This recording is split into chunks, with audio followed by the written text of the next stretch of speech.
नमस्कार मित्रों, welcome to my YouTube channel Parth GS. तो बीपीएससी प्रीवियस क्वेश्चन सीरीज़ का आज हिस्ट्री का टॉपिक रहेगा। हिस्ट्री में आज हम एंशिएंट और मेडाइवल हिस्ट्री के क्वेश्चंस देखेंगे। इसके पहले हमने साइंस के सभी प्रश्नों को कर लिया है, आप उसको ज़रूर देखिएगा। चलिए आज हम शुरू करते हैं हिस्ट्री के प्रश्न को, ठीक है। तो पहला प्रश्न है, भारत में पशुपालन एवं कृषि के प्राचीनतम साक्ष्य कहाँ से प्राप्त हुए हैं? तो वो मेहरगढ़ से प्राप्त हुए हैं, ठीक है। ये सिंधु घाटी सभ्यता का प्रश्न है। तो अगर आपने पढ़ा होगा अच्छे से तो आपने देखा होगा कि ये तीनों साइट कहीं भी नाम आपको नहीं मिला होगा, ठीक ना। तो इस हिसाब से आप एलिमिनेशन मेथड यूज करके आप इसको सही कर सकते थे, ठीक है। नेक्स्ट, निम्नलिखित में से किसको कैलकोलिथिक युग कहा जाता है? तो वो ताम्र युग को कहा जाता है, ताम्र पाषाण युग को। नेक्स्ट, हड़प्पा में मिट्टी के बर्तनों का पर सामान्यतः किस रंग का उपयोग हुआ था? तो वो रेड कलर का होता था। नेक्स्ट, सिंधु घाटी सभ्यता निम्नलिखित में से किस युग में पड़ती है? तो आद्य ऐतिहासिक काल में पड़ती है, ठीक ना, pre historic period. Next, Sindhu घाटी सभ्यता की सबसे महत्वपूर्ण विशेषता क्या है? तो इसकी सबसे महत्वपूर्ण विशेषता थी पक्की ईंट से बनी इमारत, ठीक है। और चूंकि बीपीएससी में ई ऑप्शन भी है तो हमें सभी ऑप्शन को पढ़ना चाहिए। चलिए देखते हैं अगला। प्रथम असली मेहराब, तो ऐसा कुछ नहीं था। पूजा स्थल, सिंधु घाटी सभ्यता में मूर्तियां तो मिली हैं भगवान की, लेकिन कहीं पूजा स्थल या मंदिर जैसे प्रमाण नहीं मिले हैं, तो सी गलत हो जाएगा। कला और वास्तुकला, तो चूँकि सिंधु घाटी सभ्यता की जो भी चीज़ें मिली हैं अभी तक उसको पढ़ा नहीं जा सका है, तो इस कारण से उस समय की कला या वास्तुकला के बारे में एग्जैक्ट जानकारी नहीं मिलती है, तो ये भी ऑप्शन नहीं होगा। तो इससे इस तरह हमारा केवल ए ऑप्शन करेक्ट होगा। नेक्स्ट, निम्नलिखित में से कौन सा एक हड़प्पा का बंदरगाह है? तो हड़प्पा का बंदरगाह जो है वो लोथल हुआ करता था। लोथल आज के गुजरात स्टेट में पड़ता था और ये भोगवा नदी के किनारे था, ठीक ना, भोगवा नदी के किनारे। नेक्स्ट, निम्नलिखित में से कौन सा हड़प्पा कालीन स्थल गुजरात में है? तो लोथल। कालीबंगन कहाँ पड़ता था? राजस्थान में। राखीगढ़ी हरियाणा में। और डाबरकोट ये अब पाकिस्तान में चला गया है। नेक्स्ट, निम्न में से किस हड़प्पा कालीन स्थल से टेराकोटा का हल प्राप्त हुआ है? तो वो है टेराकोटा बनावली। ये टेराकोटा क्या होता है? तो मिट्टी के पकाए हुए चीज़ें, जैसे कोई भी मिट्टी की चीज़ को बनाकर जब आग में पका देते हैं तो उसको टेराकोटा कहते हैं, ठीक है। तो वो, चलिए आगे बढ़ते हैं। नेक्स्ट, हड़प्पन नगर में जूते हुए खेतों के निशान कहाँ से मिले हैं? तो ये हमें मिले हैं कालीबंगा से। ओके। नेक्स्ट, बोगस कोई का महत्व इसलिए है कि वहाँ जो भी अभिलेख प्राप्त हुए हैं उसमें वैदिक देवी एवं देवताओं का वर्णन मिलता है। ये जो एशिया माइनर क्षेत्र है ना, वहाँ से इसके प्रमाण प्राप्त हुए हैं, ठीक है। बोगस कोई नामक जब एशिया माइनर में पड़ता है। आगे बढ़ते हैं। प्रसिद्ध 10 राजाओं का युद्ध किस नदी के तट पर लड़ा गया था? तो ये परुष्णी नदी के तट पर लड़ा गया था, ठीक है। और राजा कौन थे? तो सुदास नामक राजा थे, ठीक ना, सुदास नामक राजा थे। और ये मतलब उस समय ये लड़ाई हुई थी परुष्णी नदी के तट पर, जिसमें सुदास विजयी हुए थे, ठीक है। नेक्स्ट, ऋग्वेद का कौन सा मंडल पूर्णतः सोम को समर्पित है? तो वो है 9वां मंडल, ठीक है। नेक्स्ट, ऋग्वेद संहिता का 9वां मंडल पूर्णतः किसको समर्पित है? तो वह सोम और स्पे द्वारा नामकृत देवता। नेक्स्ट, ज्ञात्री मंत्र किस पुस्तक में मिलता है? तो ये ऋग्वेद में इसका वर्णन मिलता है। नेक्स्ट, निम्न में से किस भारतीय दर्शन से परमाणु सिद्धांत का प्रतिपादन किया?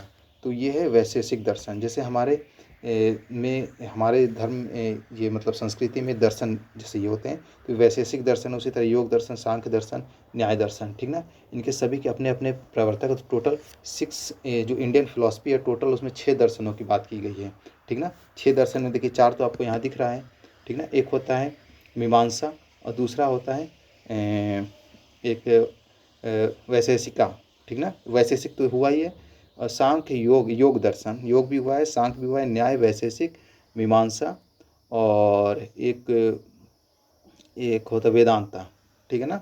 तो इस तरह के टोटल 6 दर्शन होते हैं, इनके अपने अपने प्रवर्तक हैं। तो इसको याद कर लीजिएगा, ये मैच द फॉलोइंग में आ सकता है प्रश्न, ठीक है।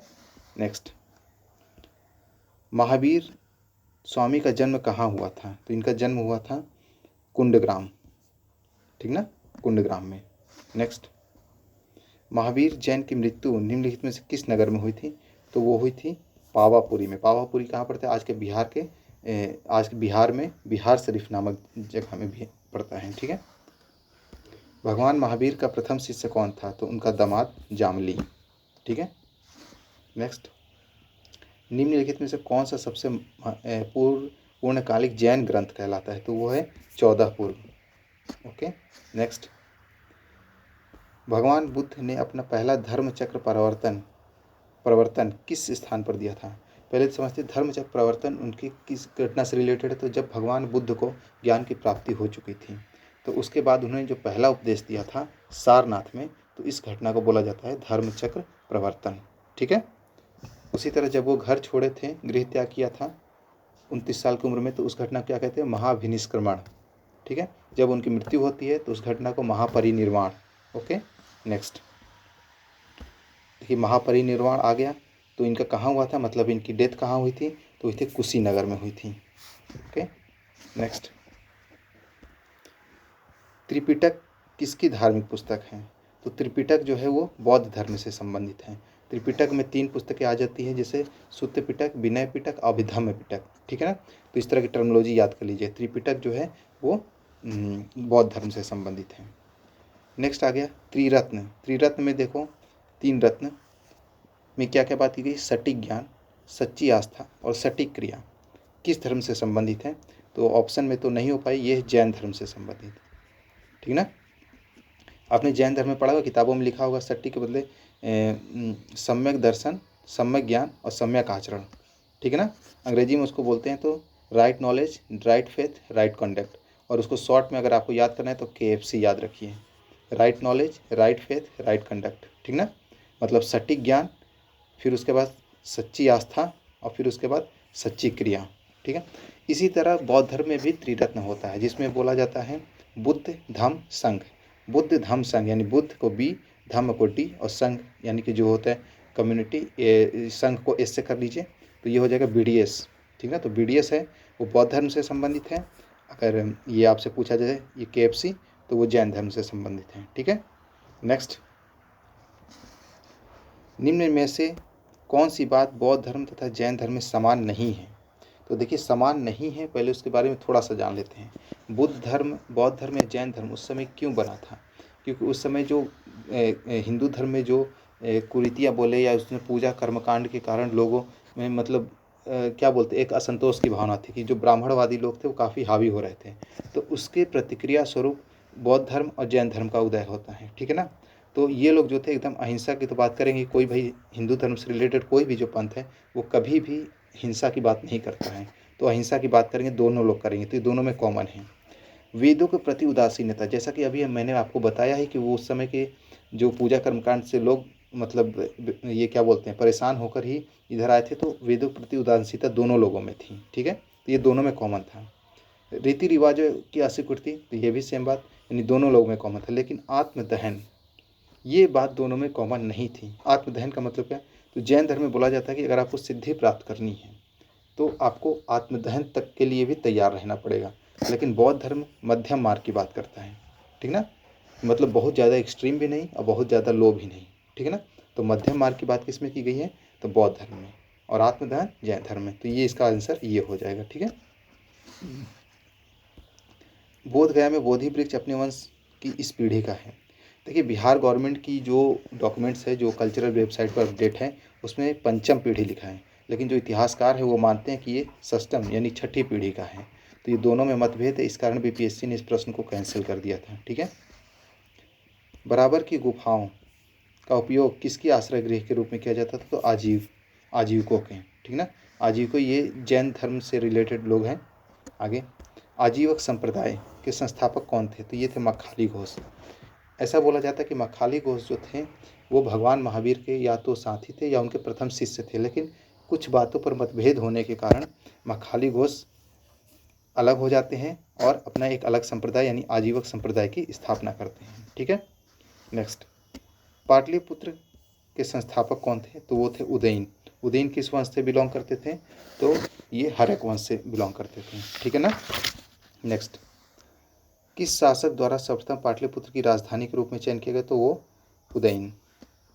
नेक्स्ट, निम्नलिखित में से किस राजा ने पाटलिपुत्र बसाया? तो उदयन ने बसाया।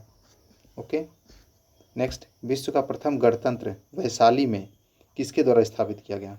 तो वो लिच्छियों के द्वारा, ठीक ना, लिच्छवी गणराज्य। नेक्स्ट, मगध की प्रारंभिक राजधानी कौन थी? तो वो थी राजगिरी या ग्रीवरज। नेक्स्ट, अजात शत्रु के वंश का नाम क्या था? तो हर्यक वंश के थे, ठीक है ना। चलिए हर्यक वंश के बारे में कुछ जान लेते हैं।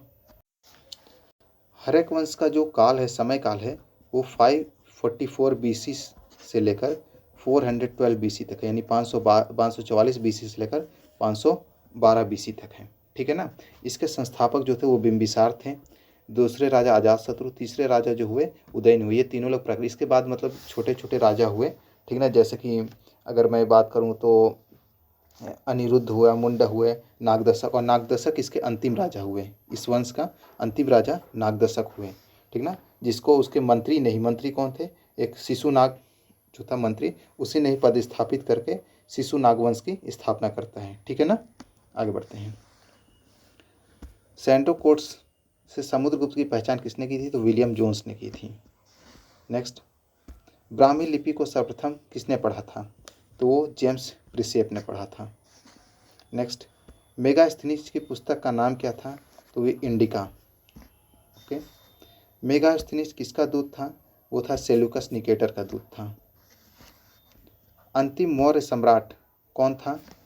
तो वो था हमारा अंतिम मौर्य सम्राट बृहद्रथ। ओके। नेक्स्ट, किस अभिलेख में रुद्रदामन प्रथम की विभिन्न उपलब्धियां वर्णित हैं? तो ये है जूनागढ़ अभिलेख में, ठीक है। नेक्स्ट, निम्नलिखित राजाओं में से किसका जैन धर्म के प्रति भारी झुकाव था?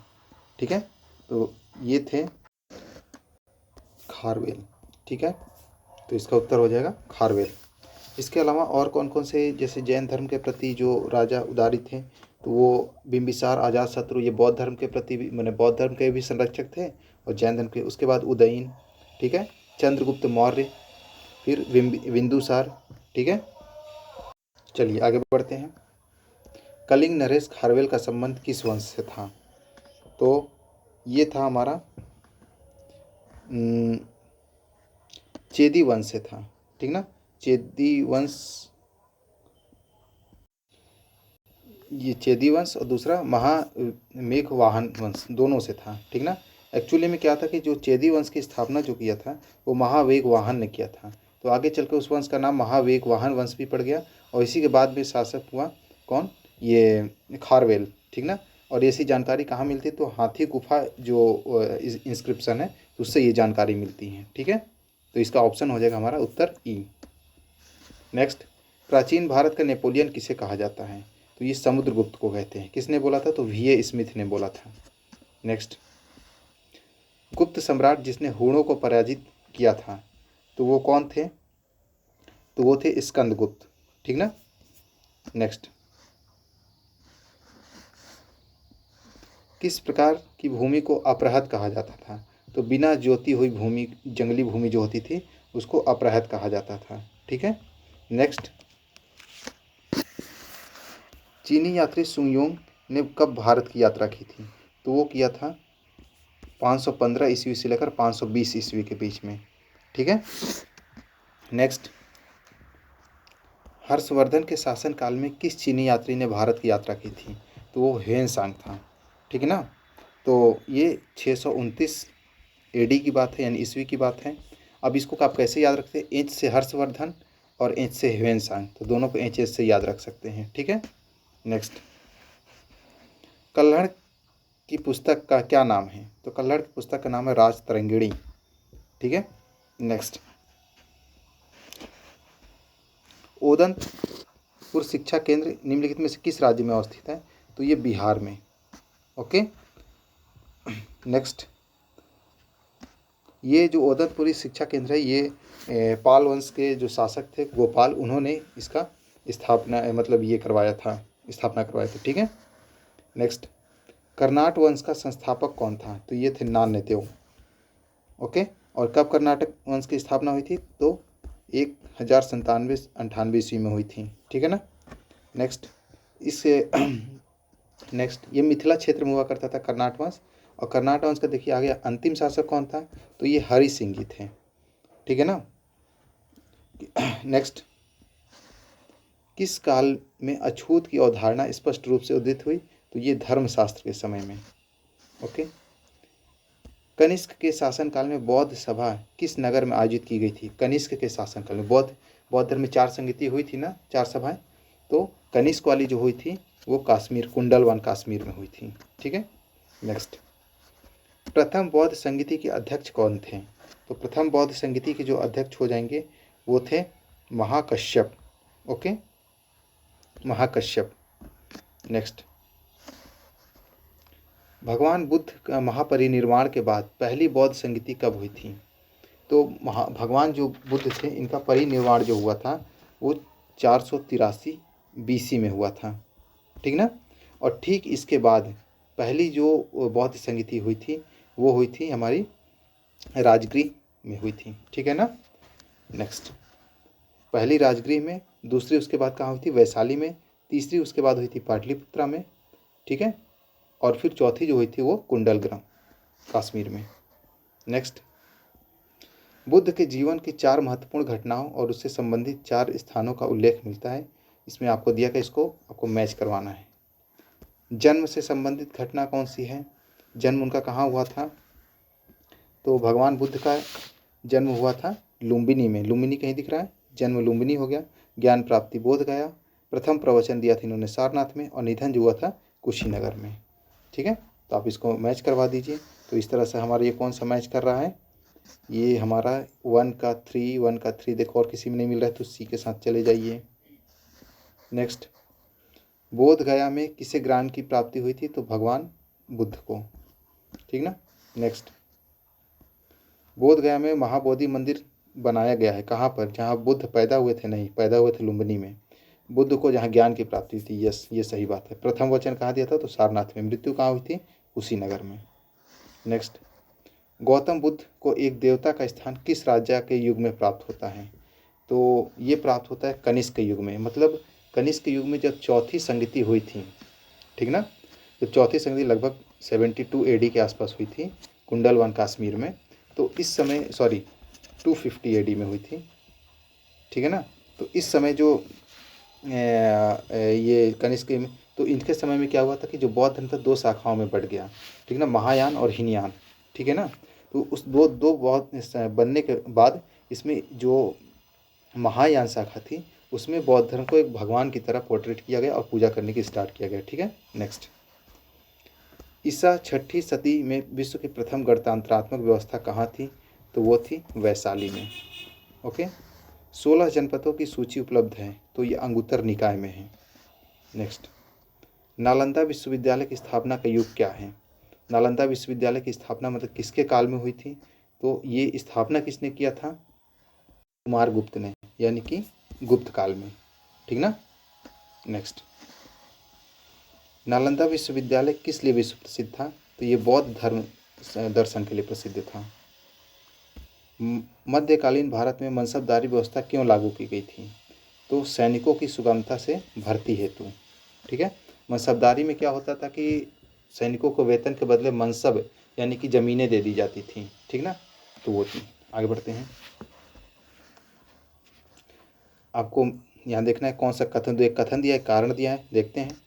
12वीं शताब्दी के अंत तक नालंदा महाविहार का पतन हो गया था, तो सही बात है। जब बख्तियार खिलजी ने जब 1137 के आसपास में जब बिहार पर आक्रमण किया था तो उसने उस समय आग लगा दी थी, तो यानी कि जो नालंदा विश्वविद्यालय था वो पूरी तरह समाप्त हो चुका था, ये सही बात है। महाविहार को राजकीय प्रश्रय मिलना बंद हो गया था, नहीं ऐसी कोई बात नहीं थी, राजा उसको प्रोटेक्ट करते थे, ठीक है ना। तो ये आर गलत है, ये सही है, यानी कि हमारा कौन सा इसका ऑप्शन हो जाएगा, ये सही है परंतु आर गलत है, ठीक है। नेक्स्ट, प्रथम मगध साम्राज्य का उत्कर्ष किस शताब्दी में हुआ था, तो प्रथम जो मगध साम्राज्य की जो अभी मैंने आपको बताया था, मगध साम्राज्य का काल क्या है, 544 ईसा पूर्व, ठीक ना। तो 544 ईसा पूर्व में और से लेकर 412 ईसा पूर्व, तो उत्कर्ष पूछ रहा है, तो उत्कर्ष था 544 ईसा पूर्व यानी 6ठी शताब्दी ईसा पूर्व में, ठीक है। नेक्स्ट, नंद वंश के पश्चात मगध पर किस राजवंश ने शासन किया? तो नंद वंश के पश्चात हमें पता है कौन से आए थे, तो सॉरी मौर्य वंश आए थे, ठीक ना।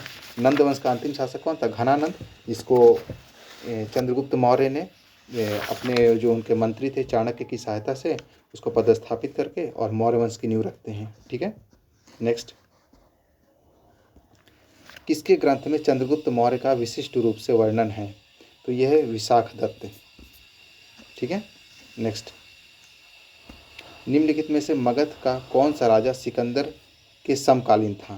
तो ये था महापद्मनंद, ठीक ना, सॉरी घनानंद होगा, ठीक ना, महापद्मनंद नहीं, घनानंद इसका होगा उत्तर, ठीक है। नेक्स्ट, पाटलिपुत्रा स्थित चंद्रगुप्त का महल मुख्यतः किसका बना था? तो लकड़ी का बना हुआ है, ओके। नेक्स्ट, अष्टप्रधान का गठन किसने किया था? तो अष्टप्रधान तो वो शिवाजी से संबंधित हैं, ठीक ना, जो मराठा साम्राज्य से। नेक्स्ट, निम्नलिखित में से किस मौर्य राजा ने दक्कन की विजय प्राप्त की थी? तो दक्कन में जो विजय प्राप्त करने वाले थे वो थे चंद्रगुप्त, ठीक ना। नेक्स्ट, अभिलेख जिससे ये प्रमाणित होता है कि चंद्रगुप्त का प्रभाव पश्चिम भारत तक था, तो ये कौन सा अभिलेख है? तो ये हमारा हो जाता है रुद्रदामन का जूनागढ़ अभिलेख, ठीक है। नेक्स्ट, निम्न में से कौन सा क्षेत्र अशोक के साम्राज्य में सम्मिलित नहीं था? अशोक के साम्राज्य में सम्मिलित नहीं था, तो ये हमारा देखिए, इसको हम एलिमिनेशन मेथड से भी कर सकते थे, जैसे अफगानिस्तान तक तो था, बिहार में तो था ही, और कलिंग में भी, कलिंग के बाद ही इनका हृदय परिवर्तन हुआ था, तो श्रीलंका में नहीं था, ठीक ना। इसीलिए श्रीलंका में इन्होंने बौद्ध धर्म के प्रचार के लिए अपनी बेटी को भेजा था, ठीक है। नेक्स्ट, अशोक के शासनकाल में बौद्ध सभा किस नगर में आयोजित की गई थी? तो ये थी पाटलिपुत्रा में, ओके। तीसरी जो बौद्ध संगति हुई थी पाटलिपुत्रा में, तो ये अशोक के शासनकाल में। अशोक के शिलालेखों में प्रयुक्त भाषा कौन सी है? तो अशोक के शिलालेख में प्राकृत भाषा का प्रयोग किया गया है, ओके। नेक्स्ट, निम्न में से प्राचीन भारत की कौन सी लिपि दाहिने से बाएं लिखी जाती थी? तो वो होती थी खरोष्टी लिपि, ठीक है, खरोष्टी, दाहिने से बाएं, जैसे हम लोग क्या होते हैं, ये बाएं से दाहिने लिखते हैं, ये होती थी खरोष्टी, दाहिने से बाएं लिखी जाती थी, ठीक है।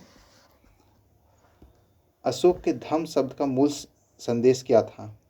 तो राजा के प्रति वफादारी, ये नहीं था।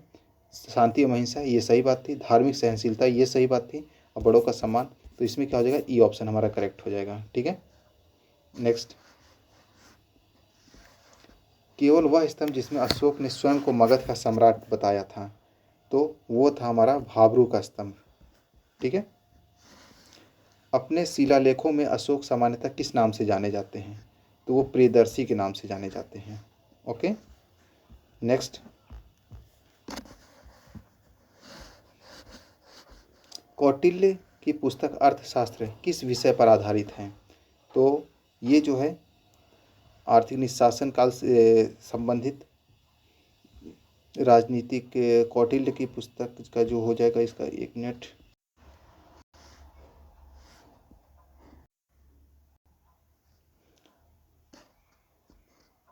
वह स्रोत जिसमें पाटलिपुत्रा के प्रशासन का वर्णन उपलब्ध है वो है मेगास्थनीज की इंडिका।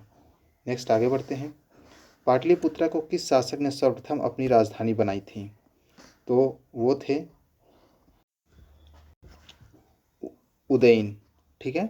लेकिन सर्वप्रथम उदयन ने बनाई थी, यानी पाटलिपुत्र नगर की स्थापना की थी और अपनी राजधानी उदयन ने बनाई थी, यानी कि राजगीर से उदयन पाटलिपुत्र ले गए थे। लेकिन ऑप्शन में चूंकि उदयन नहीं दिया है, तो यहाँ पर चंद्रगुप्त मौर्य करेक्ट होगा, ठीक है।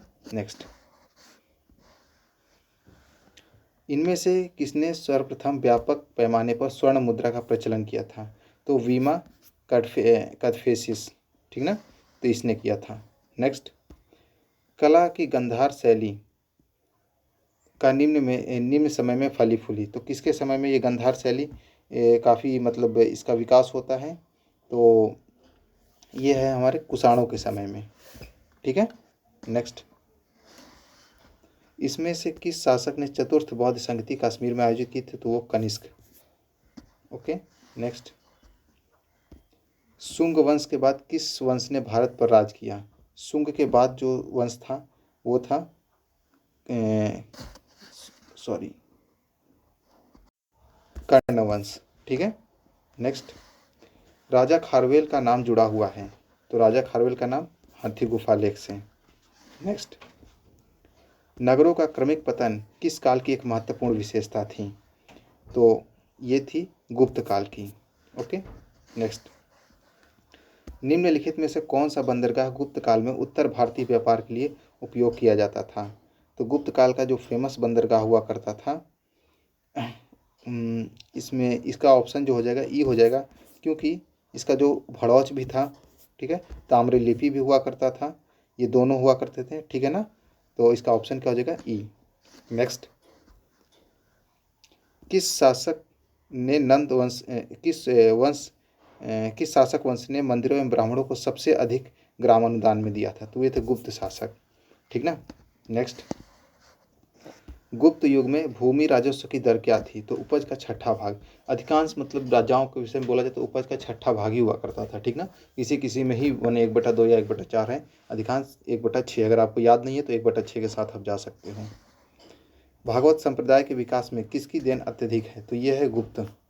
ठीक ना। नेक्स्ट, इनमें से किसने पहली बार यह व्याख्या की थी कि पृथ्वी अपनी धुरी पर घूमने के कारण प्रतिदिन सूर्योदय और सूर्यास्त होता है, तो ये आर्यभट्ट ने किया था। ओके। नेक्स्ट, इनमें से कौन गुप्त काल के औषधि के क्षेत्र में अपने कार्य के लिए जाने जाते हैं, तो गुप्त काल में इसमें से किसी ने भी कार्य नहीं किया था, तो इसका ऑप्शन जो हो जाएगा ई हो जाएगा। ठीक है। नेक्स्ट, चीनी यात्री हेनसांग ने किस विश्वविद्यालय में अध्ययन किया था, तो उन्होंने अध्ययन किया था नालंदा विश्वविद्यालय में। ओके। नेक्स्ट, हेनसांग की भारत यात्रा के समय सूती कपड़ों के उत्पादन के लिए सबसे प्रसिद्ध नगर था, तो वो था मथुरा। नेक्स्ट, कवि बाण निवासी था, कहाँ का निवासी था बाण कवि, तो ये थे पाटलिपुत्रा के। ठीक है। हर्षवर्धन के दरबारी कवि हुआ करते थे।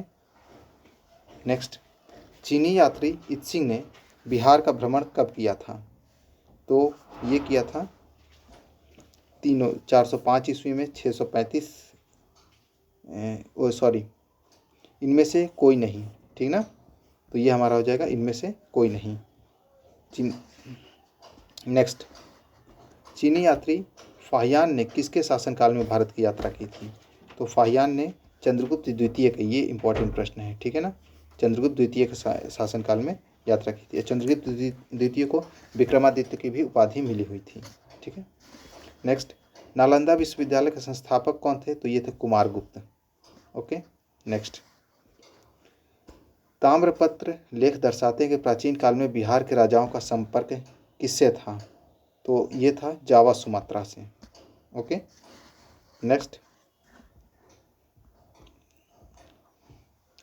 स्वर्ण भूमि का वह राजा कौन था जिसने नालंदा में एक बौद्ध विहार की स्थापना की तथा उसके रख रखाव हेतु अपने दूत देवपाल से 5 गांव दान देने के लिए प्रार्थना की, तो वो थे बालदेव पुत्र।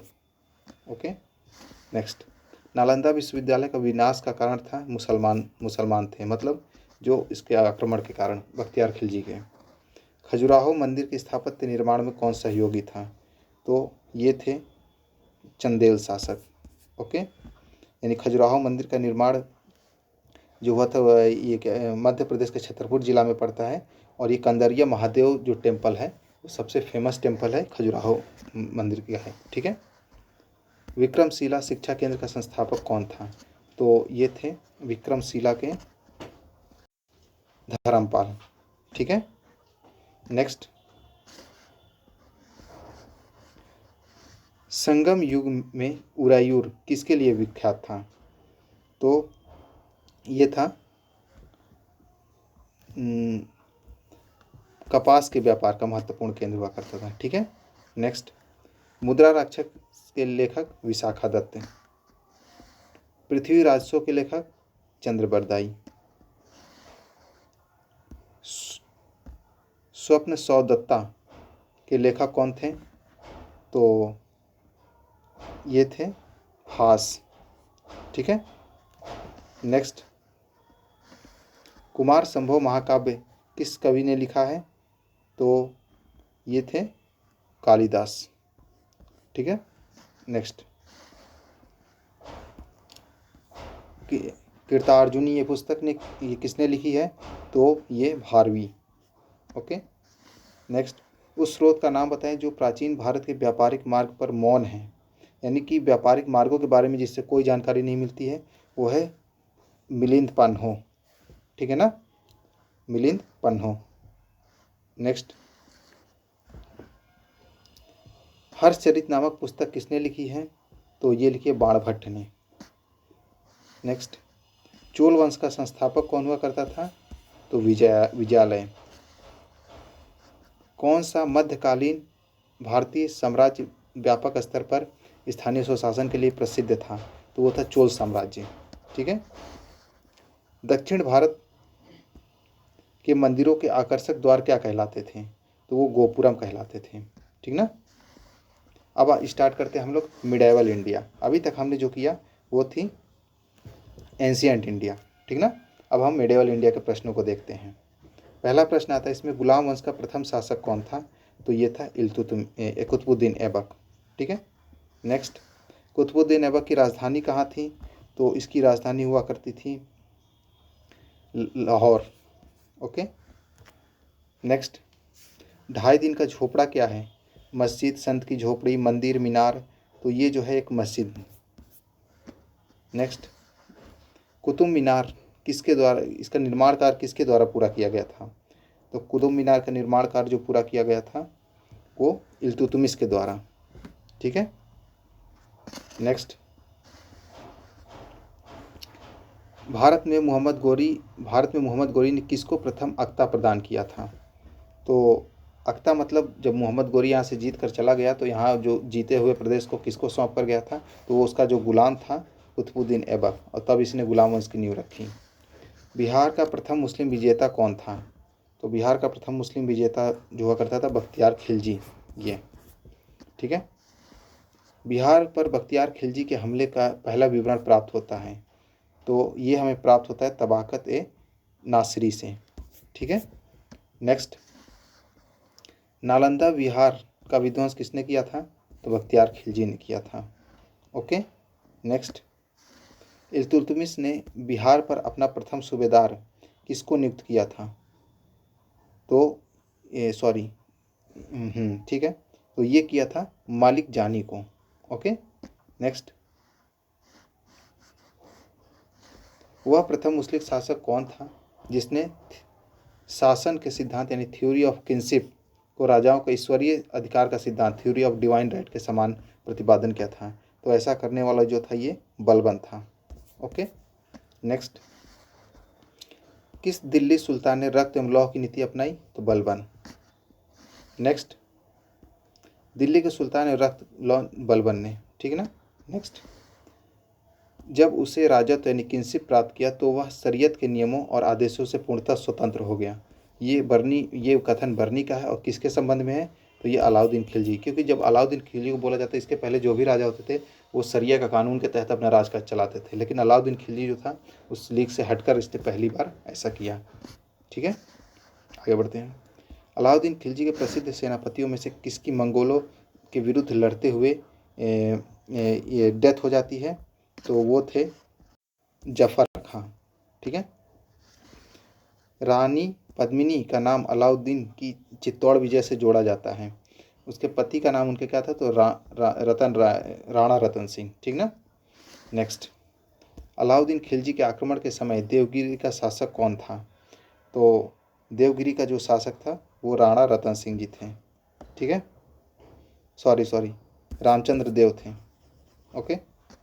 नेक्स्ट, किस सुल्तान के काल में खालसा भूमि अधिक पैमाने पर विकसित हुई? तो खालसा भूमि अलाउद्दीन खिलजी के समय में। खालसा भूमि क्या होती है? जो राजा यानी कि जो प्रशासन के अंदर जो जमीन होती थी उसको खालसा भूमि कहते थे। ठीक है ना। अलाई दरवाज़ा का निर्माण किस सुल्तान ने करवाया? तो अलाउद्दीन खिलजी ने। जो कुतुब मीनार अब जाओगे तो वहाँ जो मेन गेट है ना, तो उसी को अलाई दरवाज़ा कहते हैं। नेक्स्ट, दिल्ली के किस सुल्तान ने सबसे ज़्यादा नहरों का निर्माण करवाया? तो फिरोज शाह तुगलक, FST। ठीक ना। इसने सिंचाई वगैरह से रिलेटेड बहुत काम किए थे और नहर का निर्माण भी इसने करवाया। फिरोज तुगलक द्वारा स्थापित दर उल सफ़ा क्या था? तो दर उल सफ़ा एक खैराती अस्पताल हुआ करता था। ठीक है, आगे बढ़ते हैं। निम्नलिखित में से किस सुल्तान ने बेरोजगारों को रोजगार दिलवाया? तो बेरोजगारों को रोजगार दिलवाने वाला जो काम किया था इसने फिरोज शाह तुगलक ने। ठीक ना, जैसे आज नियोजनालय होते हैं ना, तो उसी तरह इसने भी एक विभाग की स्थापना कर रखी थी जिसमें बेरोजगारों को रोजगार दिलाने का काम किया जाता था। आगे बढ़ते हैं। निम्नलिखित में से किस सुल्तान के दरबार में सबसे अधिक गुलाम थे? तो वो था बलबन। ठीक ना, बोला जाता, सॉरी, तो वो था फिरोज शाह तुगलक। बोला जाता है कि फिरोज शाह तुगलक के दरबार में लगभग 1,80,000 गुलाम थे और सबको पेमेंट वगैरह दी जाती। तो इसके कारण जो था कि जो ये ट्रेजरी थी राज का, मतलब धन जो था वो खाली होने लगा था। तो ये बोला जाता है कि जो पतन का एक मतलब कारण जो था गुलाम वंश का, ये मुख्य कारण था। ठीक है ना। नेक्स्ट, निम्नलिखित में से किस सुल्तान ने फलों की गुणवत्ता सुधारने के उपाय किए? तो वो था फिरोज शाह तुगलक ने। ठीक है, इसने बागवानी वगैरह में इसकी रुचि थी। फारसी यात्री अब्दुल रज्जाक ने भारत में किस राजा के शासनकाल में आया था? तो ये आया था देवराय द्वितीय के शासनकाल में। ठीक है। नेक्स्ट, तैमूर के आक्रमण के बाद भारत में किस वंश का राज स्थापित हुआ? तो तैमूर के आक्रमण के बाद हो गया था सैयद वंश का। ठीक है। नेक्स्ट, निम्नलिखित में से किस सुल्तान ने एक नगर बसाया अब वो जहां अब आगरा है? तो आगरा किसने बसाया था? तो सिकंदर लोदी ने। नेक्स्ट, विजयनगर साम्राज्य का संस्थापक कौन था? तो हरिहर बुक्का। कब? 1335 में। ठीक है। नेक्स्ट, आगे बढ़ते हैं। विजयनगर के पहले शासक की पहचान करें जिसने बहमनियों से गोवा को छीना था। तो हरियर सेकेंड। ठीक है। नेक्स्ट, विजयनगर के राजा कृष्णदेव राय ने गोलकुंडा का युद्ध किस राजा के साथ लड़ा था? तो गोलकुंडा का युद्ध जो लड़ा था कुली कुतुब शाह के साथ में। ठीक है। नेक्स्ट, विजयनगर साम्राज्य के वित्तीय व्यवस्था की मुख्य विशेषता क्या थी? तो वो थी भू राजस्व। ओके। नेक्स्ट, विजयनगर साम्राज्य का अवशेष कहाँ मिलता है? तो विजयनगर साम्राज्य का जो अवशेष मिलता है हम्पी में। हम्पी कहाँ? कर्नाटक। दीवाने अर्ज ये विभाग किससे संबंधित था? तो ये था रक्षा विभाग से संबंधित। ठीक ना। इसकी स्थापना कौन करता है? तो बलबन। ठीक है, तो इस विभाग की स्थापना कौन करता है? बलबन। नेक्स्ट, शिवाजी की राजधानी कहाँ थी? तो वो रायगढ़ थी। नेक्स्ट क्वेश्चन, बहमनी राज्य का संस्थापक कौन था? तो ये था अलाउद्दीन हसन। ओके। नेक्स्ट, सरंजामी प्रथा किससे संबंधित है? तो ये थी मराठा भू राजस्व प्रथा से। ठीक ना। मराठा से संबंधित दो और रेवेन्यू पॉलिसीज थी जैसे कि सरदेशमुखी। ठीक है, और आपने एक और पढ़ा सरदेशमुखी थी, चौथ थी। ठीक है। आगे नेक्स्ट, निम्नलिखित में से कौन भूमि उत्पाद पर लगने वाले कर को इंगित करता है? तो भूमि उत्पाद पर लगने वाला कर खराज भी होता था, उस्र भी होता था, मुक्ताई भी होता था, खुम्स नहीं होता था। ठीक ना। खुम्स जो होता था वो लूट के धन पर जो लगने वाला कर था, जो लूट कर जो लाते थे। तो उससे ये तीन हो जाए, खराज, उस्र और मुक्ताई। तो इसमें कौन सा ऑप्शन हो जाएगा? 1, 3, 4 ये। ठीक है। किस सुल्तान ने जमीन में फसल की नपाई का आधा राजस्व के रूप में दावा किया? तो था अलाउद्दीन खिलजी। शेख बहाउद्दीन जकारिया किस संप्रदाय से हुआ करते थे? सुहरावर्दी संप्रदाय से। ठीक है। नेक्स्ट, इन शासकों में से किसने अपनी सैन्य टुकड़ियों को 200, 250 और 500 की इकाइयों में विभाजित किया? तो इसमें थे शेर शाह का उत्तराधिकारी जो थे उन्होंने किया था, और शेर शाह का उत्तराधिकारी यानी इस्लाम शाह ने। ठीक ना, इस्लाम शाह ने। तो इस्लाम शाह कहीं ऑप्शन में, हाँ ये है डी। ठीक है, और शेर शाह ने भी किया था, तो इसका ऑप्शन क्या हो जाएगा? ई हमारा हो जाएगा। ठीक है। नेक्स्ट, जवाबित का संबंध किससे था? तो जवाबित का संबंध जो था राज्य कानून से। ओके। नेक्स्ट, सल्तनत काल के सिक्के टंका, ससगनी और जीतल किन धातुओं के बने हुए थे? तो ये था टंका चांदी का, हमें पता है, ससगनी भी चांदी का, और जीतल जो होता था वो तांबा का हुआ करता था। ठीक ना। टंका और जीतल में कितना अनुपात होता? तो 1:48 हुआ करता था। ठीक है, यानी कि 1 टंका बराबर 48 जीतल के बराबर हुआ करता था। ठीक है। भारत में कागज का प्रयोग कब से प्रारंभ हुआ? तो ये होता है 12वीं शताब्दी से। नेक्स्ट, तबाकत ए नासरी के लेखक कौन थे? तो तबाकत ए नासरी के लेखक मिनहाज उस सिराज। नेक्स्ट, सभी भक्ति संतों के मध्य एक समान विशेषता थी। क्या विशेषता थी भाई? तो वो थी अपनी वाणी को उसी भाषा में लिखा जिनको उनके भक्त समझ सकते थे। कहने का मतलब क्या था कि लोकल लैंग्वेज को ही अडॉप्ट किया। ठीक है ना। नेक्स्ट, निम्नलिखित में से किस सुल्तान ने निजामुद्दीन औलिया ने किस सुल्तान से निम्नलिखित में से किस सुल्तान से निजामुद्दीन औलिया ने भेंट करने से इनकार कर दिया था? तो वो हुआ करता था अलाउद्दीन खिलजी। ठीक है। 12 मासा किसने रचना की थी? तो 12 मासा की रचना की थी मलिक मोहम्मद जैसी ने। नेक्स्ट, पानीपत के युद्ध में बाबर की जीत का मुख्य कारण क्या था? तो उसकी सैन्य कुशलता। ओके। नेक्स्ट, तुजुक ए बाबरी किस भाषा में लिखी गई है? तो वो है तुर्की भाषा में। नेक्स्ट, हुमायूं ने चुनार दुर्ग पर प्रथम बार कब आक्रमण किया था? तो 1532 में किया था। ओके। नेक्स्ट, निम्नलिखित में से किसने अपने पति के लिए मकबरा बनाया था? तो हाजी बेगम ने बनाया था। ठीक है ना। हुमायूं की वाइफ थी, तो जब हुमायूं की डेथ हो जाती है वो पुस्तकालय की सीढ़ियों से गिरकर, तो हाजी बेगम उसके लिए मतलब मकबरा बनवाती हैं। नेक्स्ट, हुमायूं नामा की रचना किसने की थी? तो ये गुलबदन बेगम ने की थी। नेक्स्ट, हुमायूं द्वारा लड़े गए 4 प्रमुख युद्धों का तिथि अनुसार सही क्रम क्या है? और युद्ध स्थलों का नाम नीचे दिया गया है। तो चलिए देखते हैं कि क्या क्या क्रम है। तो सबसे पहले देखते हैं देवरा का युद्ध कब हुआ था? तो ये हुआ था हमारा 1531 में। ठीक है। चौसा का युद्ध कब हुआ था? तो 26 जून 1539 में। ठीक है। फिर उसके बाद कन्नौज का युद्ध कब हुआ था? 17 मई 1540 को। ठीक है। और सरहिंद का युद्ध कब हुआ था? तो 22 जून 1555 को। तो चलिए अब क्रम में सजा दीजिए। तो सबसे पहले और बाद में हमको देखना है। तो सबसे पहले कौन हो रहा है? देवरा। तो हमने देवरा पकड़ लिया। उसके बाद 39 में चौसा हो रहा है, फिर 40 में हो रहा है कन्नौज, और सरहिंद जो हो रहा है वो 55 में हो रहा है। ठीक ना। कन्नौज के युद्ध को बिलग्राम का भी युद्ध कहते हैं। ओके। ये चौसा वाला जो हुआ था ये शेरशाह और हुमायूं के बीच में हुआ था।